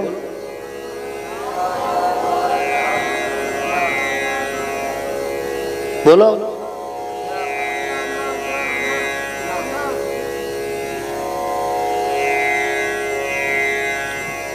अरे गणम गणनम तक तो, झस तक तो जाओ। ऐसे ये हर्षल जी सबसे आगे बैठते हैं और सबसे पीछे बोलते हैं, पीछे रह जाते बोलने। कहां तक है? हाय वरट लम यम गणनम झभय घटदस जब घटदस, यहां तक हस प्रत्याहार, ठीक है। तो अब देखो, मकार उसमें यम गणनम में मकार आ गया कि नहीं आ गया? तो हस प्रत्याहार पर में हो तो रकार को उ हो जाता है। तो आ र म था, रा को हो गया उ, आ उ म संधि कर दी, क्या बन गया ओ। तो राम नामना समुत्पन्ना प्रणवो मोक्षदाय कहा। जब श्री राम नाम ही ब्रह्मा जी का बीज है, जब श्री राम नाम ही शिव जी का बीज है, जब श्री राम नाम ही ब्रह्मा जी का, शिव जी का और भगवान विष्णु का भी बीज है, तो वह तद्रूप तो है ही है। बीज वृक्ष रूप होता है, वृक्ष बीज रूप होता है, बात तो सही है कि नहीं। इसीलिए मूलम धर्मतः। ध्यान में आई बात, नहीं आई? दूसरा भाव यह है कि नाम जपते जपते जपते जपते जपते जपते नाम जापक नाम का ही स्वरूप बन जाता है। अब फिर जैसे नाम नामी में अभेद है महाराज जी, ऐसी नाम जापक में और नामी में भी अभेद हो जाता है। और नहीं तो तस्मिन तज्जने भेदाभावात कैसे कहोगे आप? स्वामी विशुद्धानंद सरस्वती जी थे काशी में, इतना अधिक प्रणव का जप किया था कि उन्होंने एक बार अधिकारी जीवों के मध्य अपना काषाय वस्त्र खोला तो आपाद मस्तक पर्यंत उनके शरीर में प्रणव अंकित दिखाई पड़ा। हनुमान जी ने अपनी त्वचा चीर करके आपाद मस्तक पर्यंत श्री राम नाम खोल करके त्वचा दिखाया। बुद्धि हरि है प्रियादासी ने लिखा है। तो कहने का आशय यह है कि भगवान शिव वह स्वयं श्री राम नाम का स्वरूप ही बन गए हैं। राम राम करते करते खुद राम राम हो गए हैं। इसलिए राम नाम धर्म रूपी वृक्ष का बीज है अथवा शिवजी धर्म रूपी वृक्ष का बीज है, इसमें कोई अंतर नहीं है, क्योंकि वे भजन करते करते भगवद रूप तद्रूप ही हो गए। इस भाव में कोई असंगति हो तो आप टोक सकते हैं, असंगति तो नहीं है ना।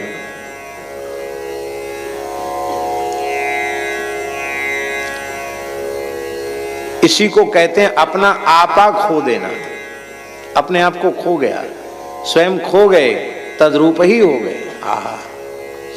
और कैसे हैं?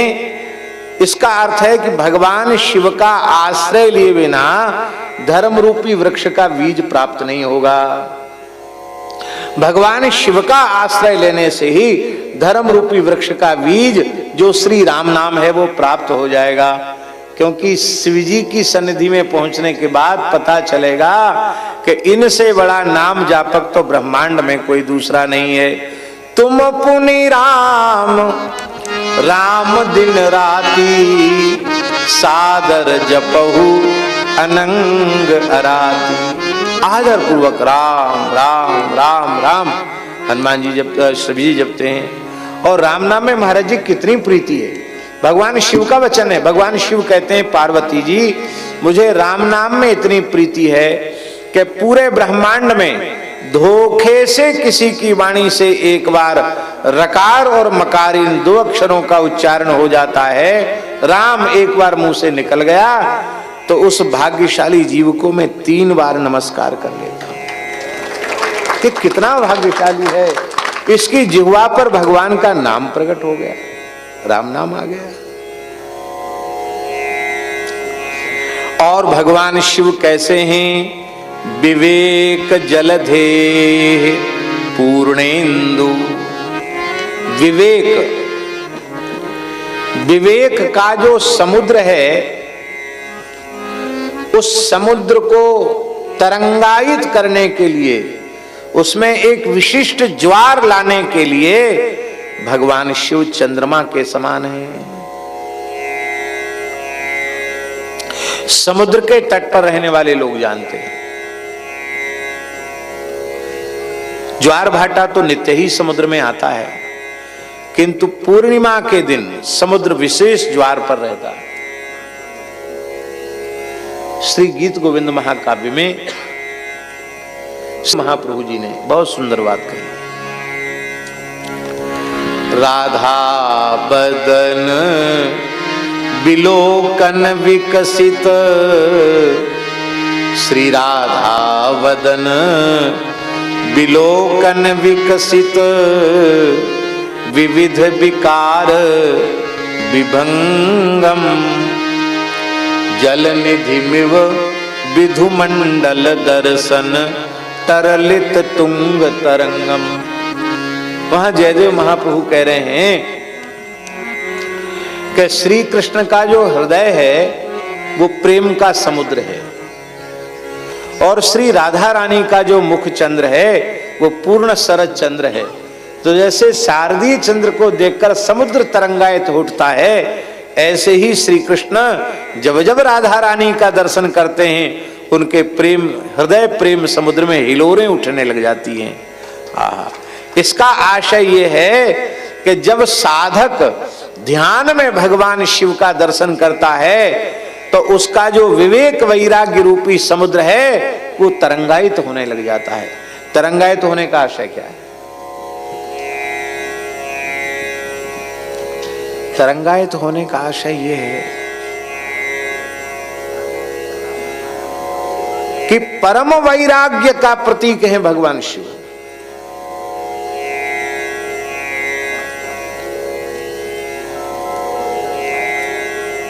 वैराग्य से विवेक होता है महाराज जी, अब विवेक से वैराग्य होता है। विचित्र बात है, अन्योन्याश्रय है। और विवेक क्या है?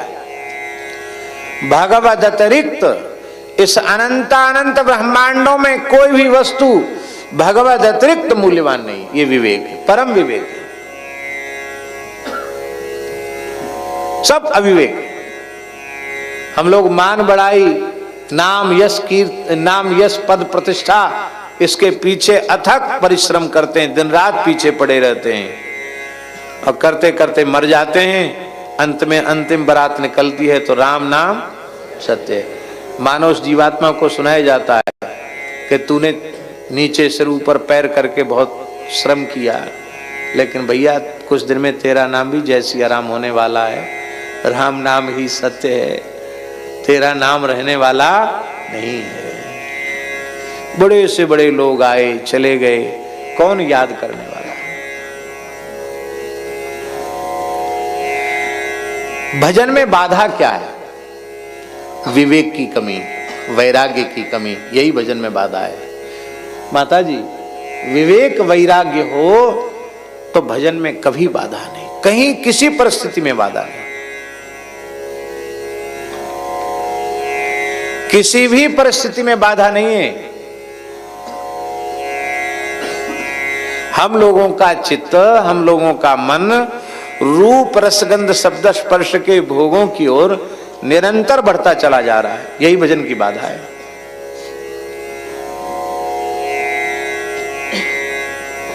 भगवान शंकर का तीव्रतम वैराग्य देखो, है विवेक जलधेह पूर्णेंदु। विवेक रूपी समुद्र को तरंगायित करने में पूर्ण चंद्रमा है भगवान शिव।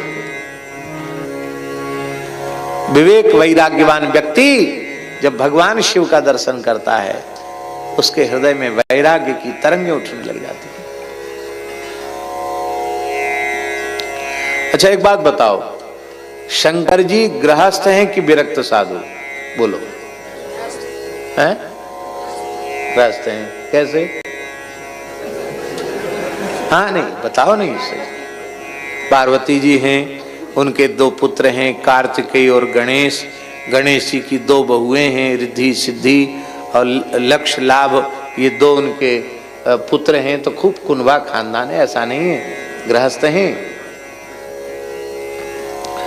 और गृहस्थों ने एक सूत्र बना रखा है। पहले कभी कभी रोडवेज की बसों पर लिखा मिलता था, पहले खुद कमाओ फिर दुल्हन लाओ। है? लिखा रहता कि नहीं? गांव देहात में भी पूछते हैं लड़का अपने पैर पे खड़ा है कि नहीं, तब तो ब्याह किया जाए। पैर पे खड़ा का मतलब वो पराश्रित तो नहीं है, वो स्वाश्रित है कि नहीं। और भगवान शंकर की सामर्थ्य ऐसी है कि एक भजन में लोग गाते हैं, हमें तो पूरा भजन याद नहीं है, कि धन धन भोला नाथ तुम्हारे कौड़ी नहीं खजाने में, तीन लोक वस्ती में बसा दे आप बसे बीराने में। ले उसने, सबको दे दिया, खुद स्मशान में रहते। रिक्शा तांगा चलाने वाला आदमी भी कम से कम 5-7 साल में 2-4-10 गज जगह खरीद कर एक झोपड़ी तो डाल लेता है। भगवान शंकर सनातन हैं और वो सनातन होते हुए भी अब तक उन्होंने कोई मकान, दुकान, कुटिया, कमरा कुछ नहीं बनाया, पेड़ के नीचे रहते हैं। अरे शंकर जी कहने को गृहस्थ हैं, पर उनका वैराग्य ऐसा है कि करोड़ों करोड़ों विरक्तों की विरक्ति भगवान शंकर के चरण कमल की एक रजकण के ऊपर न्यौछावर है। उनको गृहस्थ कहेंगे आप? हम विरक्त स्वरूप में होकर भी विरक्त नहीं बन पाए, और भगवान शंकर गृहस्थ होकर उनसे बड़ा विरक्त कौन होगा?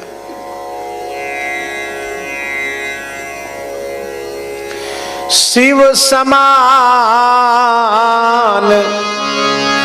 अस को व्रतधारी, बिनु अघ तजी सती सिनारी। ऐसा कौन होगा? शिवजी के जैसे शिवजी ही।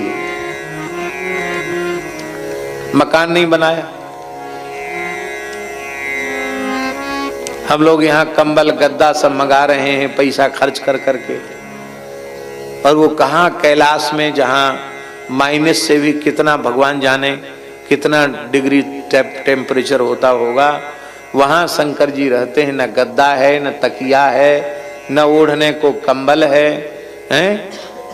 स्वयं व्याघ्र चर्म बिछा लेते हैं, व्याघ्र चर्म की ही छाल कमर में लपेट लेते हैं, गज चर्म को दुशाले के जैसा ओढ़ लेते हैं। सोने चांदी के बर्तन भी नहीं है, नारियल का खप्पर, उसी का वही उनका भिक्षा पात्र है।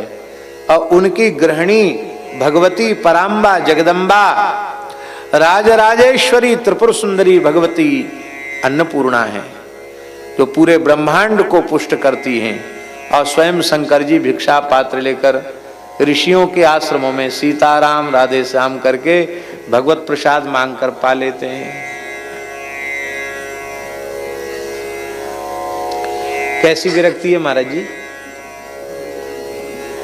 कैसी विरक्ति है। गृहिणी अन्नपूर्णा है और झगड़ा भी नहीं होता, नहीं झगड़ा हो जाए। किसी की गृहिणी पूरे संसार को ब्रह्मांड को भोजन देने वाली हो और वो स्वयं भिक्षा मांगे तो कहें तुमने तो हमारी नाक कटवा दी। लेकिन दोनों भजन कर रहे हैं, किसी को कोई संकट नहीं है, कोई परेशानी नहीं है। कैसी अद्भुत भगवान शंकर की भक्ति है, कैसा वैराग्य है। तो वैराग्य में भगवान शंकर ही प्रमाण है। एक संत श्री मलुकदास जी का बड़ा सुंदर पद है, पूज्य बक्सर वाले मामा जी उसको गाते थे। उस पद में है, कि भजन क्यों नहीं बनता,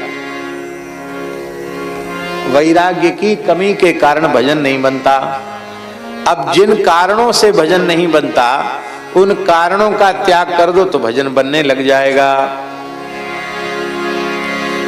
भजन बने ना तो से मन सैलानिया,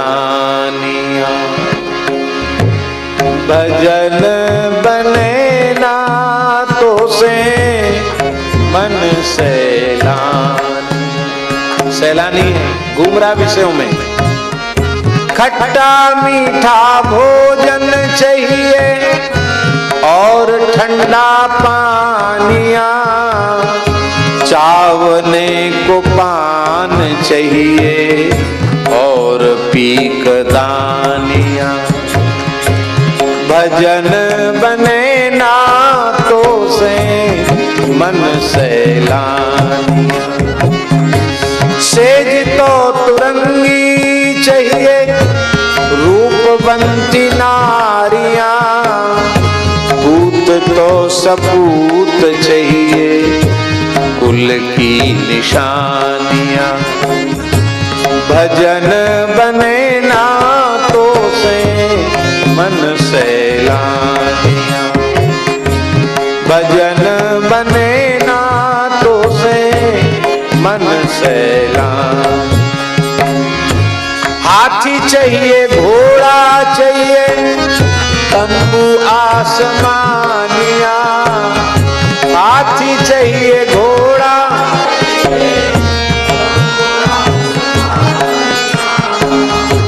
किला तो अटूट चाहिए और घुड़दानिया, किला तो अटूट चाहिए और घुड़दान। भजन बने ना तो से मन सैलानिया, भजन बने ना तो से मन सैलान। इन्हीं इच्छाओं की पूर्ति में अमूल्य मानव जीवन का समय नष्ट हो गया। बालापन बीत गयो बीती है जवानिया,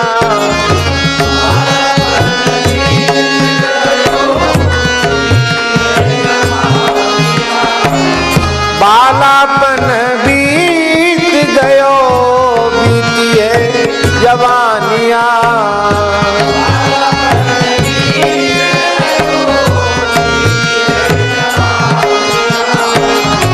बैरी बुढ़ापा आयो लागी खेचा थानिया, बैरी बुढ़ापा आयो लागी खेचा थानिया। भजन बने ना तो से मन सैलानिया, भजन बने ना तो से मन सैलान।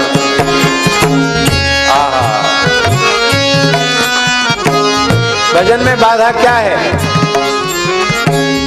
कहत मलूक दास छोड़ दे तू झूठी आस, कहत मलूक दास, कहत मलूक दास छोड़ दे पराई आस।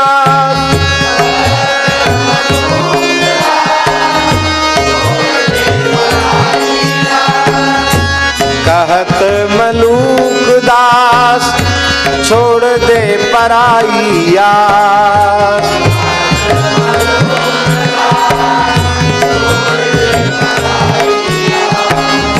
ऐसी भोली दुनिया माही भरम भुलानिया, ऐसी भोली दुनिया माही भरम भुलान।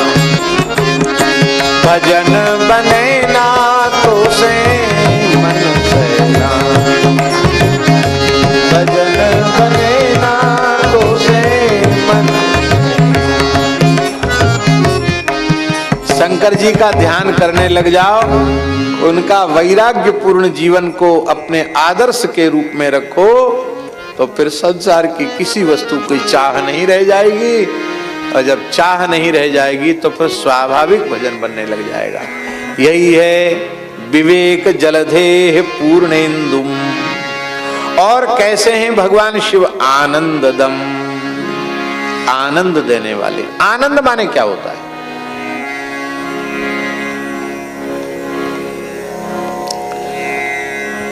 महाराज जी, सरलार्थ है आनंद का जिसका कोई भी विरोधी न हो। क्या आनंद का सरलार्थ है? जिसका कोई विरोधी न हो। आनंद का कोई विरोधी नहीं। पाप का विरोधी पुण्य, पुण्य का विरोधी पाप। आनंद का क्या विरोधी है? आनंदम ब्रह्मेति व्यजानात, उपनिषद में लिखा है आनंद माने ब्रह्म। और आनंददम का अर्थ है ब्रह्मदम, आनंद देने वाले भगवान को दे देते हैं शिव जी। यही है आनंद देना। राम जी का नाम, राम जी की कथा, राम जी की लीला सब भोले बाबा कृपा करके देते हैं। ब्रह्म राम ते नाम बड़ बरदायक बरदान, रामचरित सतकोटि महुलिय महेश जिय जान। इसलिए राम नाम के अलावा कोई आनंद नहीं है। वही आनंद देते हैं। काशी में कोई मरने लग जाता है तो भगवान शिव राम नाम सुनाते हैं। काशी मरत जंतु अवलोकी, काशी मरत जंतु। महाराज जी जंतु कह रहे हैं,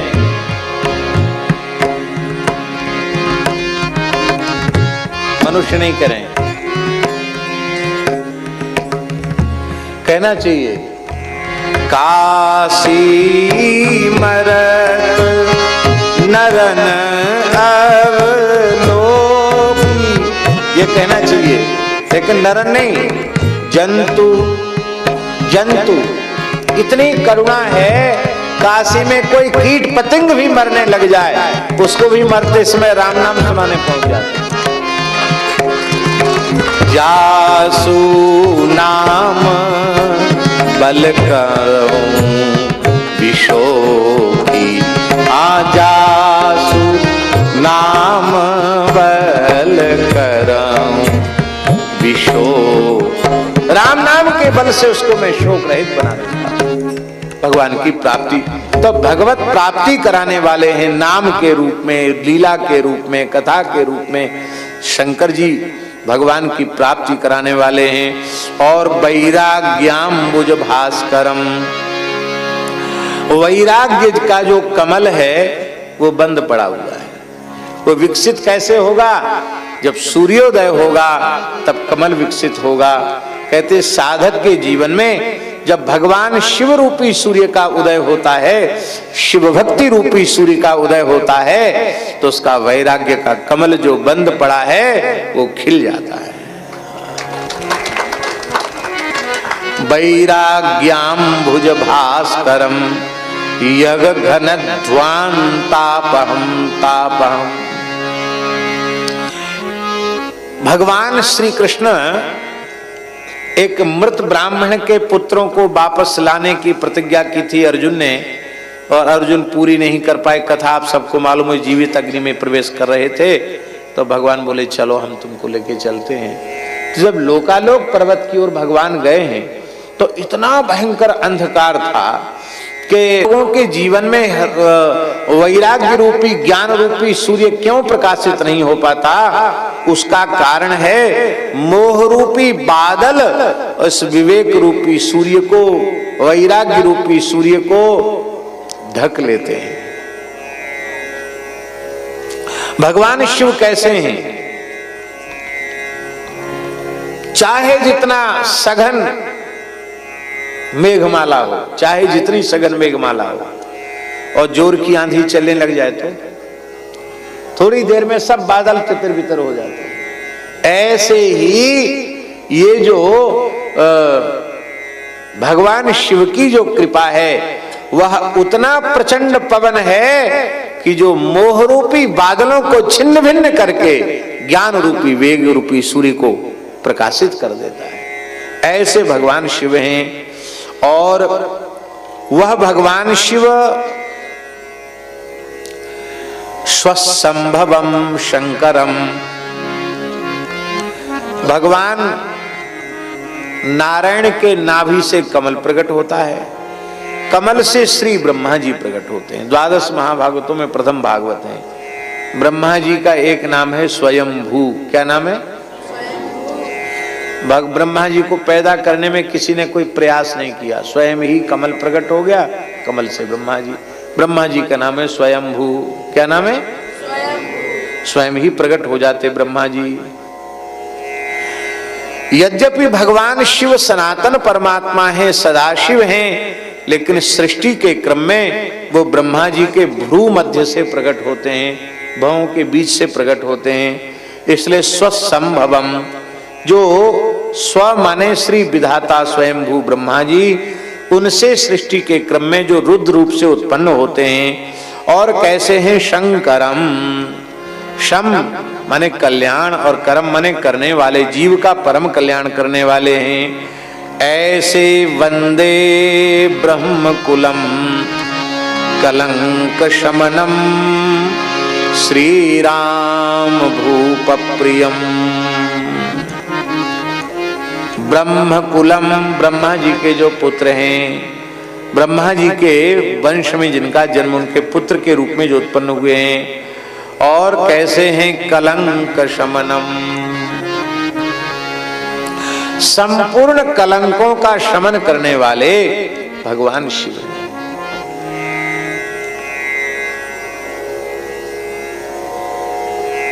बहुत से लोग कहते हैं भैया क्या करें, लकीर ऐसी पड़ गई माथे पर कि वो तो भोगना ही पड़ेगा, जो विधिना ने लिख दई छठी रात के अंक, राई घटे न तिलवड़े रहो रे जीवन संक। एक महाराज जी राजकुमार था, उसके विवाह के समय, उसके जन्म के ही समय राजद ज्योतिषी ने कह दिया था कि इसको सिंह खा जाएगा। कब? बोले जब ये बारात लेकर जाएगा दूल्हा बनके तो उसको शेर खा जाएगा। क्या लिखा था? उसको शेर खा जाएगा। तो गरीब बाप का बेटा होता तो समस्या होती, राजकुमार था, इसलिए राजमहल से लेके दूसरे राजा के राज्य की सीमा तक, राजकुमारी के महल तक, दोनों ओर उस राजा ने चतुरंगनी सेना लगा दी, जहां हवा भी बिना पूछे न घुस सके। एक मुहावरा है, हवा तो घुसेगी लेकिन कोई प्रवेश न कर सके, इतना बढ़िया एकदम बंदोबस्त कर दिया। जैसे प्रधानमंत्री राष्ट्रपति आते हैं, मुख्यमंत्री आते हैं तो उनकी सुरक्षा का बंदोबस्त करना पड़ता कि नहीं? यही हमारे जो सुरक्षा कर्मी भाई लोग हैं, उस समय चाहे जितने परिचित हों, पर उस समय वर्दी देख के हाथ जोड़, महाराज जी अभी तो हम आपको पहचानते हैं, आपको अभी नहीं जाने देंगे, प्रोटोकॉल है। हमको, हमारे साथ ऐसी घटना घट चुकी है। वृंदावन में योगी जी आए, मुख्यमंत्री जी, तो मंच पर थे तो उनके निकट ही थे बिल्कुल। उसके बाद जाना था पूज्य श्री विजय कौशल जी के यहाँ, तो हाथ पकड़ लिया, बोले चलो विजय कौशल जी के। हम कहा ठीक है। पूज्य श्री ज्ञानानंद जी थे, योगी जी थे। अब वहां तक पहुंच तो गए। अब हमारे जो संघ थे ना तो गाड़ी वाले को जाने दिया, क्योंकि मुख्यमंत्री की सुरक्षा है, उनकी गाड़ियों में किसी की गाड़ी नहीं जा सकती। तो हम तो उनके बैठ गए साथ, वहां तक तो पहुंच गए जहां तक जाना था। अब वहां जब कार्यक्रम हो गया और वो जब निकल गए, तब निकलने का हमारी खड़ाऊ भी कहीं छूट गई। हमारे कपड़ा जो हम पहनते उसमें जेब तो है नहीं, अचला है, तो उसमें कोई जेब है नहीं, पैसा नहीं, कुछ नहीं, ना एक कोई व्यक्ति साथ वालों को नहीं घुसने दिया। कहां घुसे महाराज इतनी भीड़ में? पुलिस ने नहीं घुसने दिया। गर्मी का समय था, जमीन खूब तप रही थी। वो तो चले गए और अब हमें कौन पूछे? हम कि भैया अच्छे मुख्यमंत्री जी आए। एक पुलिस अधिकारी मिले, उन्होंने कहा महाराज जी अब आप जा सकते हैं। प्रणाम किया बड़ी श्रद्धा से। ये नहीं कहा कि जा सकते हैं तो आप जाएंगे कैसे, ये नहीं पूछा। प्रणाम किया, टोपी उतारी, टोपी उतार के प्रणाम किया। महाराज जी अब कोई बात नहीं, जा सकते हैं, क्षमा करना महाराज जी। अब क्षमा तो हो ही गया, क्षमा में क्या। अब महाराज जी इतनी गर्मी थी, वहाँ कोई रिक्शा भी नहीं। विजय कौशल जी के यहाँ से जाना कम से कम 1-1.5 किलोमीटर तो मलुकपीठ हो गई, वहाँ से 1 किलोमीटर तो होगा कम से कम। और भगवान ने एक ब्रजवासी बालक भेज दिया मोटरसाइकिल से। बोले बाबा आप हमारी बड़ी भावनाएं कि आप हमारी मोटरसाइकिल पे बैठ जाएंगे। बैठ जाएंगे, आज तो जरूर बैठ जाएंगे, क्योंकि आज तुम्हारी भावना के साथ मेरी भावना भी जुड़ी हुई है।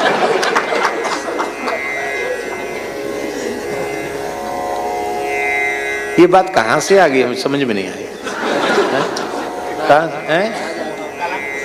हाँ, राजा से आ गई बात है, ठीक है। तो वो राजा, तो राजा की बड़ी व्यवस्था है। तो कोई घुस न सके बीच में, ऐसी व्यवस्था राजा ने कर दी। अब बस राजकुमारी के नगर तक पहुंचना ही था कि उसी समय जो ढाल तलवार लेकर के सिपाही चल रहे थे, उसकी ढाल में शेर का चिन्ह बना हुआ था। उसी चिन्ह से शेर निकला और राजकुमार को खा करके फिर उसी ढाल के चिन्ह में प्रविष्ट हो गया। क्या नहीं समझे? ढाल होती ना, ढाल तलवार, तो ढाल में शेर का चित्र बना था। वो चित्र नहीं रहा, सचमुच का शेर बन गया। वो ढाल का चित्रित शेर ही सचमुच का शेर बन करके राजकुमार को उसने मार डाला, खा गया, और फिर ढाल की ढाल रह गई। ये भली अतिरंजित करके किसी ने लिखी हो, लेकिन पुरानी बात है कि जो विधना ने लिख दी, छठी रात के अंक हैं, और राई घटे न तिलवरे रहे जी। बताओ, ये असंभव संभव हो गया, ये विधाता की लेखनी। पर विधि के कुअंक मेटने की सामर्थ्य भगवान शिव में है। संपूर्ण कलंकों का शमन करने वाले हैं भगवान शिव। ये कलंक है क्या? बहुत ऊंची बात है महाराज जी। कलंक है क्या? भगवत प्राप्ति के अतिरिक्त किसी भी प्रकार की इच्छा भीतर उत्पन्न हो रही है, वो कलंक ही है साधक के जीवन का। और उस कलंक का शमन करने वाले श्री शंकर जी हैं, इसलिए कलंक शमनम एक भाव ये। और दूसरा भाव ये है कि भगवान शिव कृपा करते हैं तो श्री राम नाम में प्रीति हो जाती है, और जब राम नाम में प्रीति हो जाती है तो मंत्र महा मणि विषय व्याल के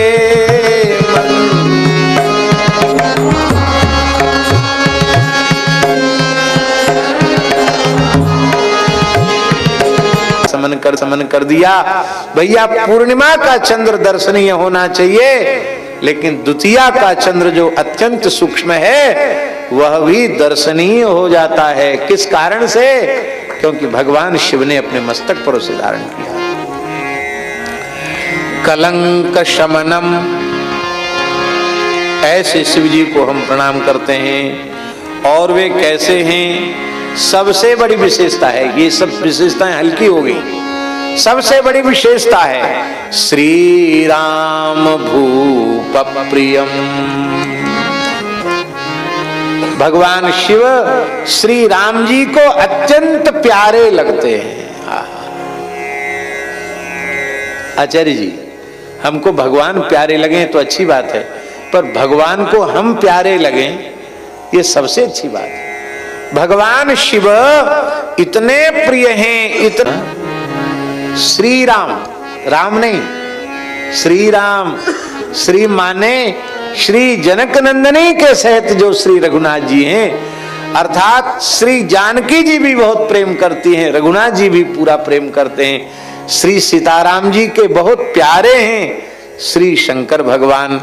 ऐसे भगवान शंकर को प्रणाम करके आज की कथा का एक उद्घाटन समझ लो, दस्तूर वो पूरा हो गया। और भगवान सोमेश्वर महादेव प्रधान रूप से श्री तीर्थराज प्रयाग की पवित्र धरती पर विराजमान हैं। उन भगवान सोमेश्वर महादेव के चरणों में हम साष्टांग प्रणाम करते हुए तीर्थराज प्रयाग के को पूरे परिकर सहित प्रणाम करते हुए, विराजमान सभी पूज्य महत्पुरुषों को प्रणाम करते हुए अपनी वाणी को भगवान के चरणों में, महर्षि भरद्वाज जी के चरणों में समर्पित करते हुए विराम लेते हैं। श्री सीताराम जी महाराज की। आज तैयारी नहीं हो पाई थी, लगभग 6 बजे शुरू हुई कथा। 2 घंटे से कम तो नहीं होना चाहिए, अभी 2 घंटा पूरे नहीं हुए, लेकिन समय हो गया इसलिए यही पूर्ण किया है। और कल से 3 बजे से 6 बजे तक का कथा का समय, जिनको आने की सुविधा बने वो आवे, और जिनको नहीं आने के समय तो पूरे कुंभ में कथा कीर्तन की बाढ़ आ रही है। जिस पंडाल में घुस जाओ वहीं कथा है। और अभी तो कोई बात नहीं, जब मेला भरेगा और सब जगह भोंपू बजेंगे तो उस समय कथा कहना भी बहुत वीरता का काम है। हमको उतने शोरगुल में कथा कहने का अभ्यास नहीं है, लेकिन सब ठाकुर जी निर्वाह करते हैं तो सब ठाकुर जी की कृपा से होगा। तो कथा का कल से समय 3 से 6 बजे का है। जो सहजता से आ सकें वे जरूर पधारें। श्री राम जय जय राम, श्री राम जय श्री राम जय जय राम,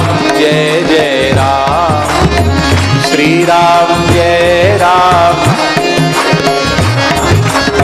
श्री राम जय जय राम, श्री राम जय सीताराम जय सीताराम,